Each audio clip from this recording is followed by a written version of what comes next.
Morning and good afternoon for our audiences from around the world who are watching this video right now. Today we are going to do a presentation on one of our subjects. It's financial accounting theory. We are a group of 6 students studying in the University of Indonesia in Faculty of Economics and Business, majoring in accounting. The group consists of, first of all, it's myself. My name is Davai Kairawan.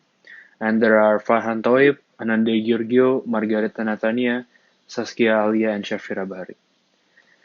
So today's presentation going to focus on two main topics. The first one is revenue recognition, and the second one is expense recognition. And for both these topics, it will be related to two main cases. So the first one is Garuda Indonesia, which is a state-owned enterprise. The majority of the share is controlled and owned by Indonesian government. They operated in the transportation industry, especially in the aviation types of industry. And then the second one is Lazada. So Lazada is a retail e-commerce company. So they provide platforms for buyers and sellers to do a transaction there. And the details of the cases and accounting regulations will be explained throughout the presentation. So enjoy. Hi, I'm Saskia, and now I would like to present about the Garuda Indonesia. PT Garuda Indonesia is an airline whose majority shares are owned by the government, with the member amount board of directors consists of 2% and the board of commissioners consists of 5%. Until now, Garuda Indonesia has 7 subsidiaries and 3 strategic business units. In September 2019, Garuda Indonesia launched a grandchildren of the company, PT Garuda Indonesia application.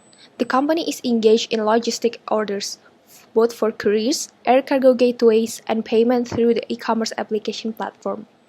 Now let's talk about the Garuda Indonesia financial statements auditing. Now let's talk about the Garuda Indonesia red flags and suspicious in revenue and related accounts. First, Garuda trade receivable increased by 80% year-on-year, which they mentioned came from non-airline services, which grew by 91% year-on-year. The worst part lies on the other receivable aspects.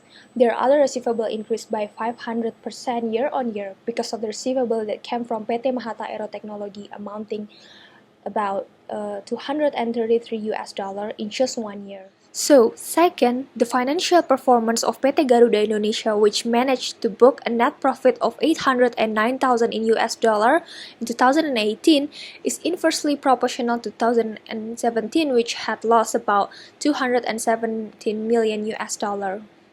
So, what is the problem? For income statement, we can see that in 2017, Garuda Indonesia experienced loss for 15 million US dollar, while in 2018, it was dramatically increased into 306 million US dollar.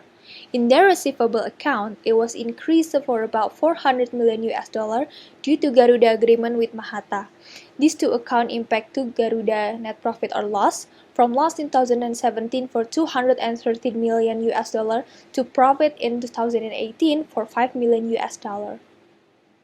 Now let's discuss about the transaction with PT Mahata Aerotechnology. On December 26, 2018, they amended previous agreement into first, Mahata will carry out and handle all the costs of providing, implementing, installing, operating, maintaining, and dismantling, and including in the event of damage, replacing, and or repairing in-flight connectivity service equipment and in-flight entertainment and content management. Second, Mahata agreed to pay compensation for the installation right of in-flight connectivity service for 183 aircraft amounting to 133 million US dollar, and compensation fees for management rights to aircraft entertainment service and content management for 99 aircraft amounting to 80 million US dollar to the group after the agreement was signed. Hello, my name is Ananda Giorgio and I would like to explain more about the statement that has been stated by my colleagues, Saskia Alia, related to Garuda transaction with the Mahata. So now I would like to explain the details on the Mahata agreement, which later on will be explained in why the Garuda revenue recognition cannot be recognized.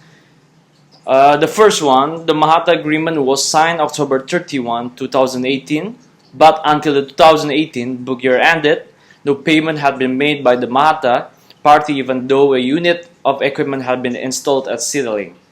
And the second one, in the Mahata agreement, there is no clear term of payment even when the payment method is still being negotiated. And also, until now, there is no guarantee of payment that cannot be withdrawn, such as a bank guarantee or like equivalent financial instrument from Mahata to the company. So there is no like key evidence of bank guarantee or equivalent financial instrument that shows Mahata's capacity as a bankable company. So we have to questioning about the reliable of Mahata's company. And Mahata only provide a statement of commitment to payment of compensation in accordance with the last paragraph of page 1 of the Mahata letter March 20, 2019, which stated that this payment scheme and conditions will still be subject to the conditions stated in the agreement. Terms and payment schemes, as stated in the letter, and the agreement can change with reference to the Mahata financial capabilities. So if the Mahata financial capabilities is lower, so the agreement will change regarding to their capabilities in the financial in their financial instrument.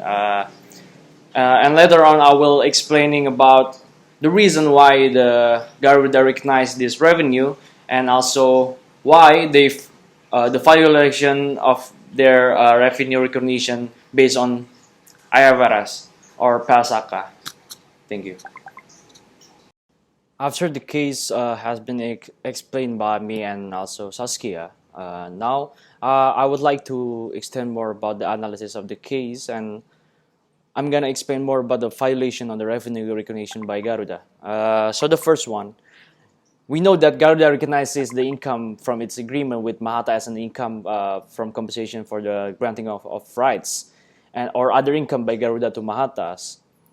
We can see this from the note number 47, letter E, about commitments in their financial statement. And also we know that Garuda's commissioner objected to the recognition of transaction revenue of 239.94 million US dollars as stipulated in the cooperation agreement for providing in-flight connectivity services between PT Mahata Aero Technology and PT Citylink Indonesia as a subsidiary of Garuda Indonesia. The reason why the both commissioner objected to the financial statement, we believe that they violate the PASAKA 23 because I stated before that Garuda recognizes the income from its agreement with Mata as an income from compensation for the granting of rights. So we can analyze this from the PASAKA 23,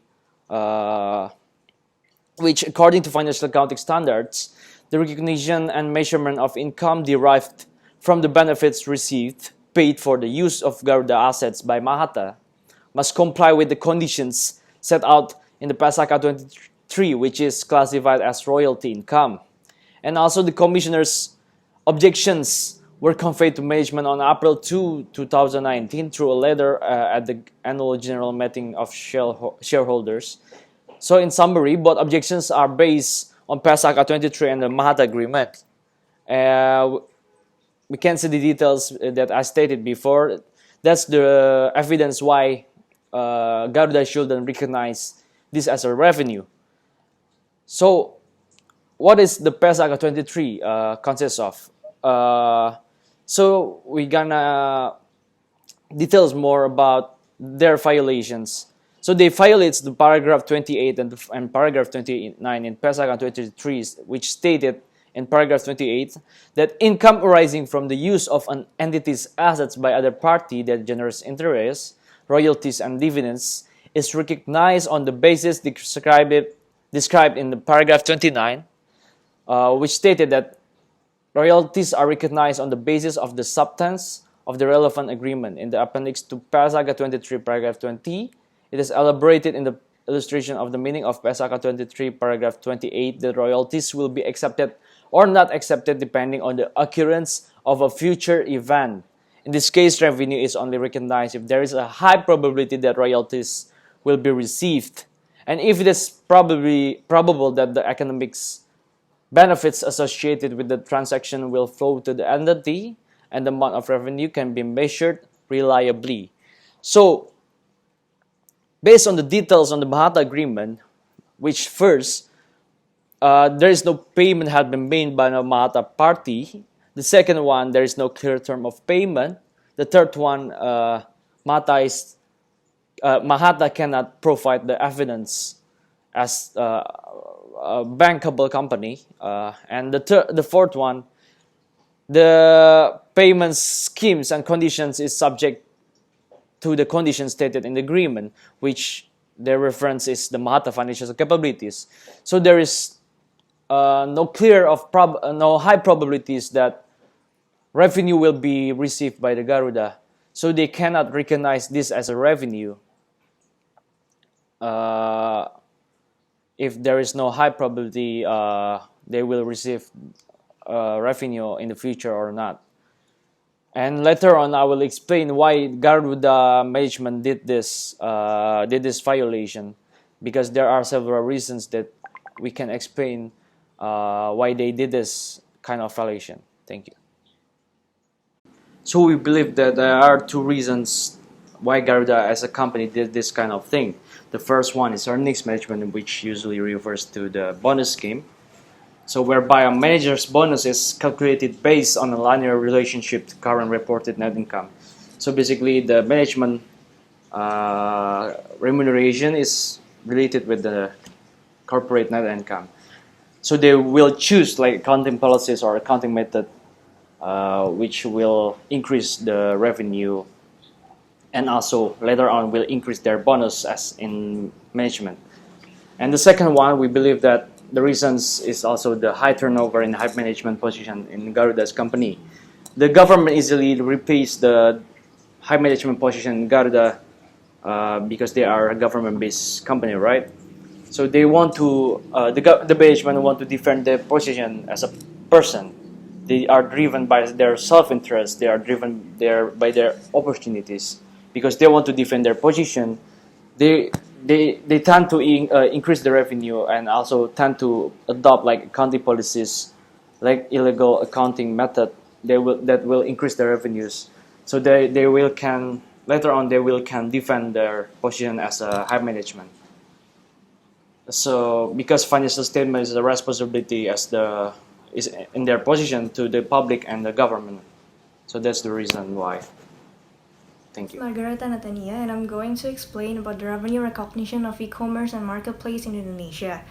And our group will discuss about the Lazada case in order to discuss about the revenue recognition.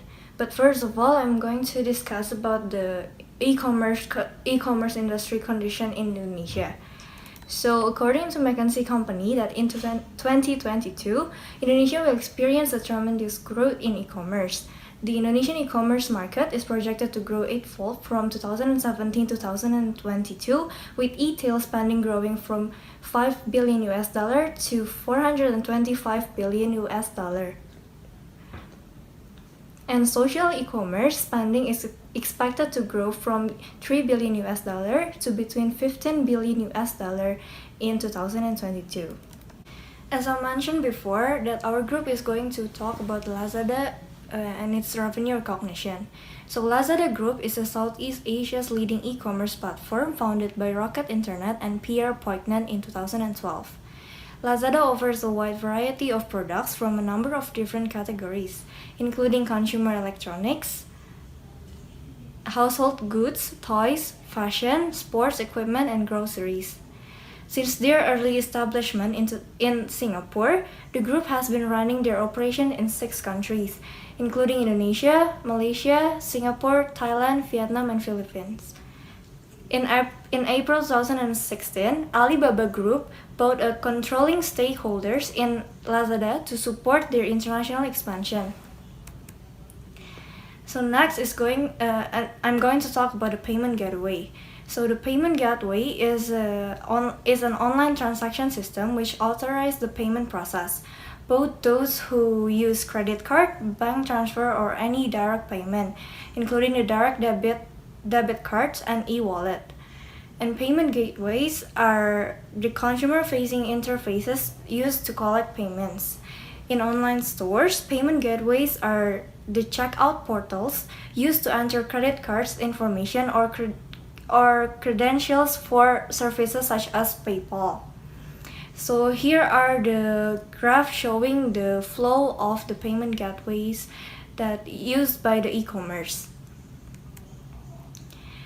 And in Lazada, Lazada has a variety of payment options available, ranging from the old school cash on delivery to credit or debit card, and they also use PayPal and Dana for Lazada Indonesia or Alipay for Lazada Singapore, and they also use the 7-Eleven and even installment through a bank.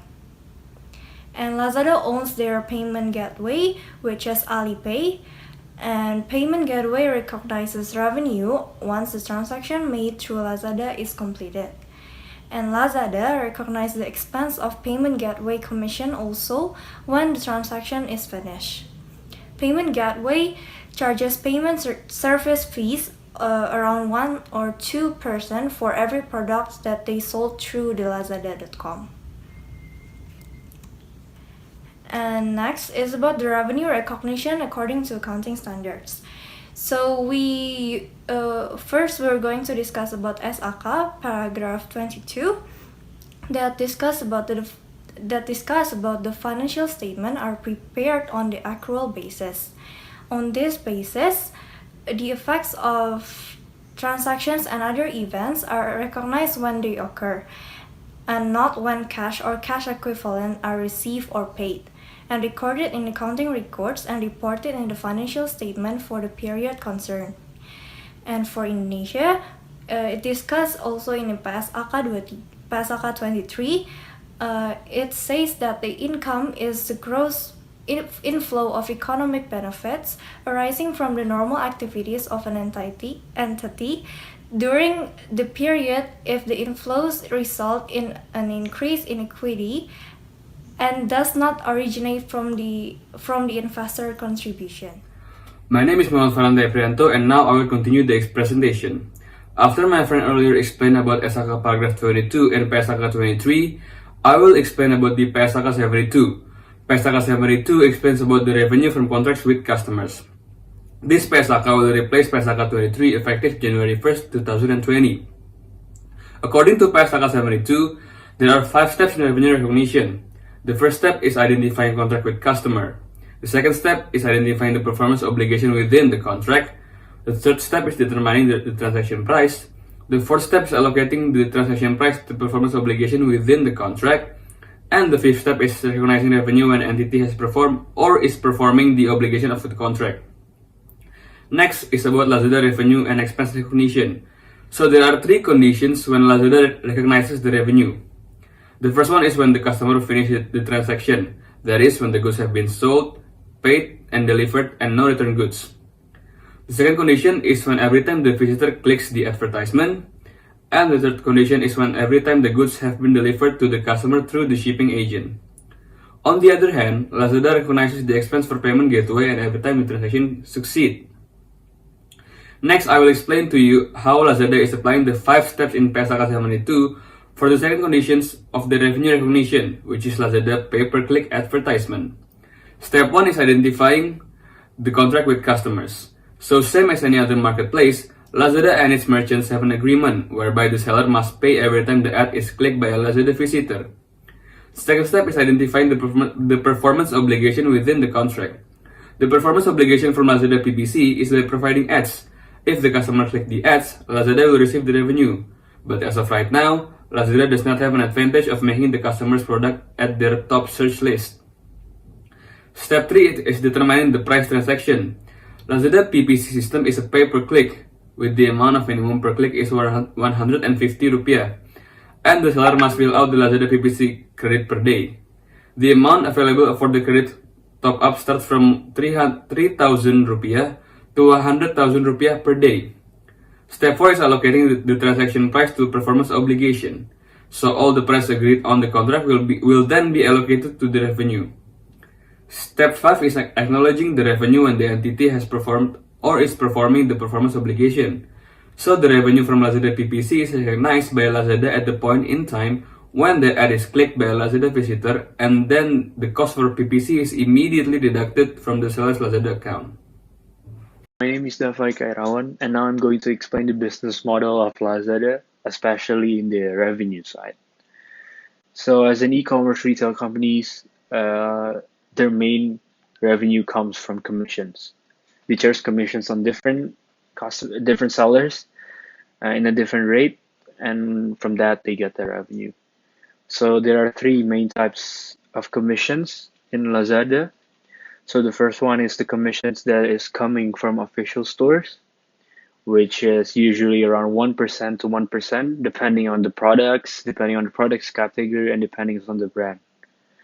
And also from the official store, they also charge a 2% payment fee. So every time the customer do a purchase and everything, they charge another 2% on top of the commission to the sellers and buyers. And the next one is they also charge commission to the logistic companies. So in Indonesia, we have several logistic companies like JNA, Tiki, Cepat, and many other logistic companies. And the company usually charge a 7 to 9% commission for these companies. And lastly, there are also marketplace sellers who are not official brands. It's just separate individuals or group who are trying to sell something in the platform. And starting on 1st of July 2018, Lazada didn't charge anything. They didn't put any commissions for the marketplace sellers to do the selling of goods and services in the platform. And it is common for e-commerce startups to do a payment gateway as a facilitator for their transaction processes. So how does this payment gateway works? So first, the customer decided what to buy in online seller based on information which delivered by payment gateway source. After the customer decided, the payment gateway will deliver the information to customer's processor. And then the payment processor deliver the information transaction to the card issuer association, like for example MasterCard or Visa. And then after they do that, the relevant bank will accept the request and send a reply to the processor with a special code and provide confirmation whether the transaction is successful or not. The payment processor will send the message to the payment gateway, which will then be forwarded to your website and cardholder until the transaction is declared successful. So that is basically how the payment gateway works in an e-commerce retail transaction processes. And the next one, I'm going to talk about an escrow account. So it is another common practice for e-commerce retail companies to do the escrow account. So what is an escrow account? So an escrow account is basically an account where funds are held in a trust while two or more parties complete a transaction. So in this case, it's between the sellers and the buyers. So before the sellers and buyers each meet their obligations, the funds are locked up in certain funds, which is called the escrow accounts. This is done to make sure that there is no fraud or anything else going on during the transaction processes. But how does this escrow account works? So the first is the buyer and seller have to agree on the set price and terms of the transaction. After that both parties agree, the buyer completes the transaction, which is shown in the sale completion areas. At this point, the buyer can choose any escrow account that they prefer, payment method that they prefer, and the payment method that they prefer for future transactions. After they do that, once the payment is verified, the seller will deliver the merchandise to the buyer. After that, the buyer has time to inspect the product and accept the service if they are pleased with the quality. Lastly, the funds are released once both parties are satisfied and meet their obligations.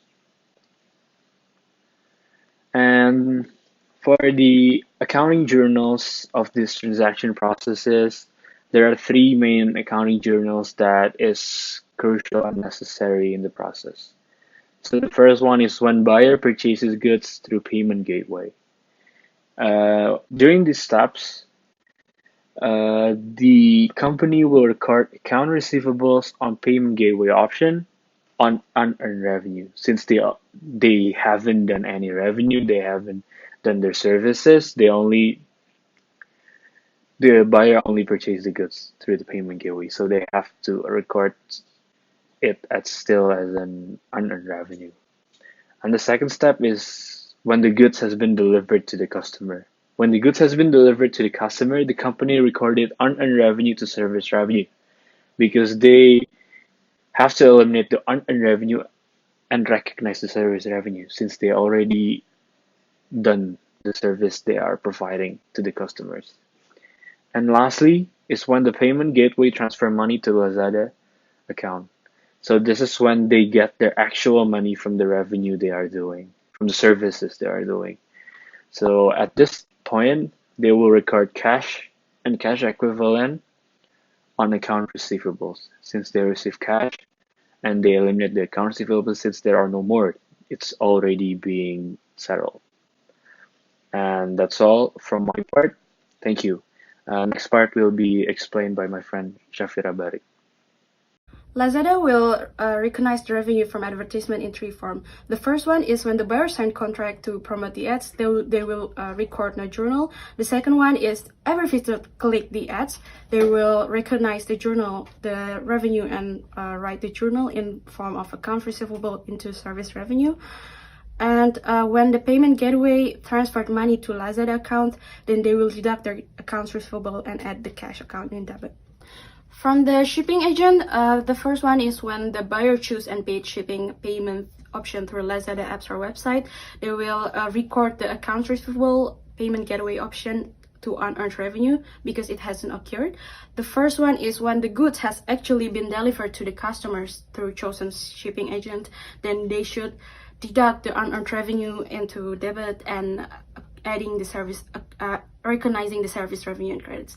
And last, when the payment gateway has transferred the money to Lazada account, then they will add the cash on the debit and deduct the accounts receivable and credits. Lazada recognized several expenses. The first one is the marketing expense from their online advertisement, for example, for their promotional events or in form of promoting in another's website. And they also promote themselves in the televisions probably or through the billboard. The second one is tax expense, which basically is based on where their stores or companies are located at. The third one is the wages expenses for their employees. The fourth one is, of course, for software development because they are basically an e-commerce. The last one is overnight cost. Lazada operates 3 warehouses in Laguna, Cebu, and Davao, and they also have like around 50 logistics hubs, and that's why they need the overnight cost. So when does Lazada will recognize their expense? Basically, when the money are being validated into the payment gateway account, it will be recognized as revenue for the Lazada wallet. But then when Lazada has to transfer the amount of money that has transited on their account into the Lazada wallet, then there they should record it as the expense. And all the expense that I have explained before. So to sum up, our group has analyzed the revenue recognition problem in Garuda Indonesia and learn on how Lazada as an e-commerce retail company record and recognize the revenue and expense. And thank you for all of you who has listened and paying attention to this presentation. Hope you guys can get a new insights on revenue and expense recognition.